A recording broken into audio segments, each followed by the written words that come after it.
जय जगन्नाथ दर्शक बंधु। प्रिय दर्शक बंधु 16/7 अर्थात विशाखा नक्षत्र और तुला राशि। एही राशिर अधिपति ग्रह हेउछन्ति शुक्र ग्रह एवं एही नक्षत्रर अधिपति ग्रह हेउछन्ति देवगुरु बृहस्पति। एणु एही राशिर व्यक्ति माने बृहस्पति महादशारे जन्म होइथान्ति बा एमानंकर जन्म समय को गुरु महादशा किछि बाकी रही थाए। तेबे एही राशिर व्यक्ति माने धनी होइथान्ति, सुख समृद्धि प्राप्ति करिथान्ति, किंतु जीवन रे संघर्ष लागी रही थाए।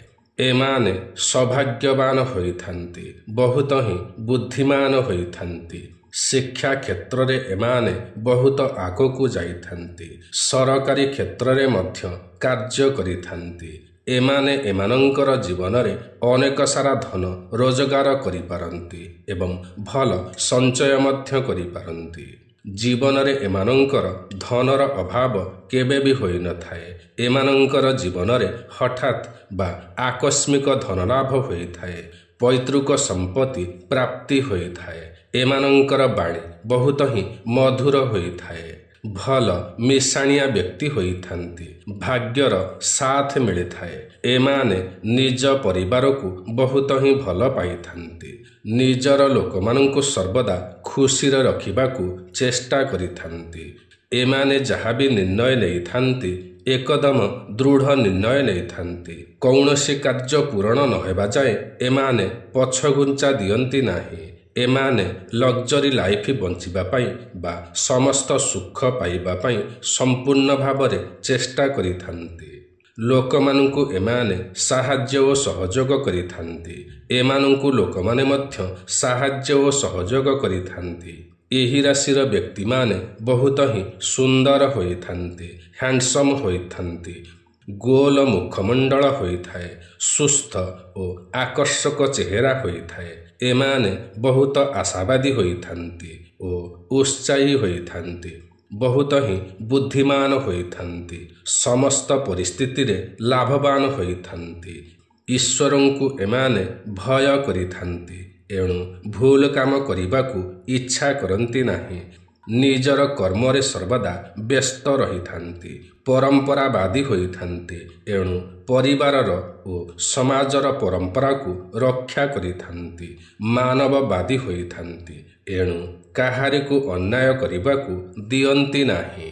अति भौतिक विश्वासी होइथान्ति, ईश्वर विश्वासी मध्य होइथान्ति, बहुत स्नेही होइथान्ति, एणु समस्तंकु स्नेह करिथान्ति। पशु प्रेमी होइथान्ति, प्रकृति प्रिय होइथान्ति, निज मां को बहुत भल पाती, आत्मनिर्भरशील होइथान्ति, निज गोड़े निजे ठिया होइथान्ति, बहुत ही भाग्यवान होइथान्ति। व्यवसाय बा बिजनेस कले बहुत भल सफलता मिले थाए, बहुत ही उच्चाभिलाषी होइथान्ति एवं कठिन परिश्रमी होइथान्ति। एणु कठिन परिश्रम द्वारा सबु क्षेत्र रे सफल होई पारन्ति, न्यायवान होइथान्ति।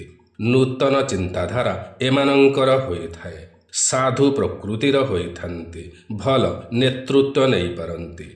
राजनीति हेउ, समाज सेवा हेउ, धार्मिक कार्यक्रम हेउ, सबु क्षेत्र रे भल नेतृत्व नहीं थान्ति। जीवन रे एमानंकर भल विकास होइथाए। 25 वर्ष रे आत्मविश्वास बढ़ी थाए और क्यारियर रे विकास घटी थाए। बहुत ज्ञानी होइथान्ति, बयस अनुपात रे अधिक ज्ञान लाभ करिथान्ति। निज बुद्धि रे एमाने चालिबाकू पसंद करिथान्ति, बहुत सफा सुतुरा भावरे रहिबाकू पसंद करिथान्ति। दानी होइथान्ति, गरीब असहाय पंडित ब्राह्मण मानंकु दान करिथान्ति। बहुत सामाजिक पुरस्कार पाइथान्ति, बहुत रोमांटिक होइथान्ति, केही केही परक्रिया प्रीति रे पड़िथान्ति। समाज रे एमाने सम्मानीय व्यक्ति होइथान्ति, आधुनिक चिंताधारार होई भल टंका रोजगार करि पारन्ति। एही राशिर व्यक्ति माने शीघ्र विवाह करिथान्ति, किंतु विलंबरे विवाह कले एमानंक पाई भल होइथाए, कारण क्यारियर रे आहुरी उन्नति मिली पारे। ସ୍ୱାମୀ ସ୍ତ୍ରୀର ସମ୍ପର୍କ ବହୁତ ସୁମଧୁର ହୋଇଥାଏ। ଏମାନେ ବହୁତ ସୁନ୍ଦର ହୋଇଥାନ୍ତି, ଆକର୍ଷଣୀୟ ହୋଇଥାନ୍ତି, ମଧୁର ଭାଷୀ ହୋଇଥାନ୍ତି, କୋମଳ କଥା କହିଥାନ୍ତି, ସ୍ମାର୍ଟ ହୋଇଥାନ୍ତି, ଧାର୍ମିକ ହୋଇଥାନ୍ତି, ତୀର୍ଥଯାତ୍ରା କରିବାକୁ ବହୁତ ହିଁ ଭଲ ପାଇଥାନ୍ତି। ଜୀବନରେ ଏମାନେ ସଫଳ ଓ ଧନୀ ହୋଇପାରନ୍ତି। ଇମୋସନାଲ ମଧ୍ୟ ହୋଇଥାନ୍ତି।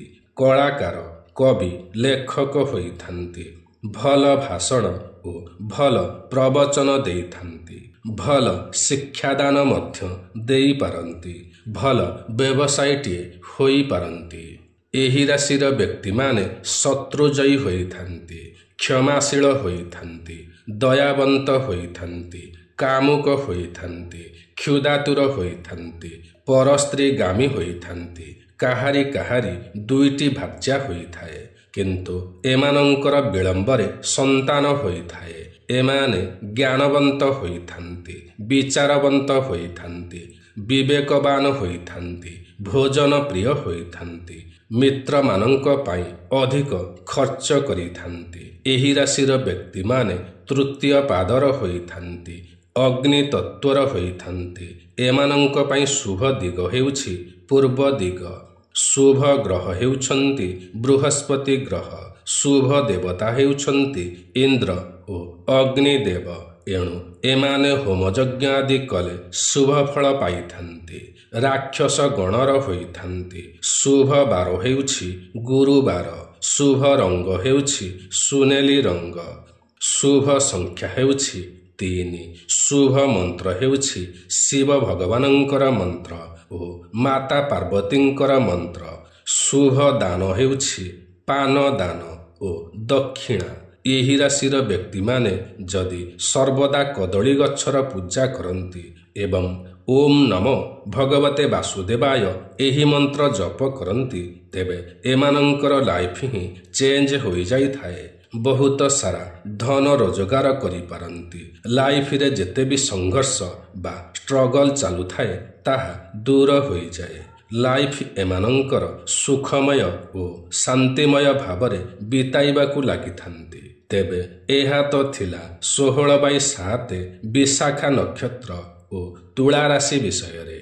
ଆଜିର ଏହି କାର୍ଯ୍ୟକ୍ରମଟି ଆପଣଙ୍କୁ କିପରି ଲାଗିଲା ନିଶ୍ଚୟ କମେଣ୍ଟ କରି ଜଣାଇବେ।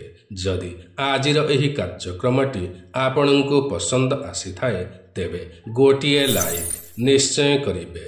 ଯଦି ଆପଣ ଆମର ଏହି ୟୁଟ୍ୟୁବ୍ ଚ୍ୟାନେଲ ଓଡ଼ିଆ ଜ୍ଞାନସାଗରରେ ନୂଆ ଅଟନ୍ତି ଏବଂ ଏଯାଏଁ ସବସ୍କ୍ରାଇବ୍ କରିନାହାନ୍ତି ତ ତୁରନ୍ତ ସବସ୍କ୍ରାଇବ୍ କରିନିଅନ୍ତୁ, କାରଣ ଆମର ଏହି ୟୁଟ୍ୟୁବ୍ ଚ୍ୟାନେଲରେ ଏହିପରି ଅନେକ ଭଲ ଭଲ ଭିଡ଼ିଓମାନ ସର୍ବଦା ଅପଲୋଡ଼ କରାଯାଇଥାଏ, ଯାହାକି ଆପଣଙ୍କର ଜ୍ଞାନର ସୀମାକୁ ବଢ଼ାଇଥାଏ।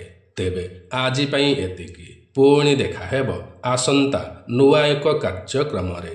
ସେ ପର୍ଯ୍ୟନ୍ତ ଆମକୁ ବିଦାୟ ଦିଅନ୍ତୁ। ଜୟ ଜଗନ୍ନାଥ ଦର୍ଶକ ବନ୍ଧୁ।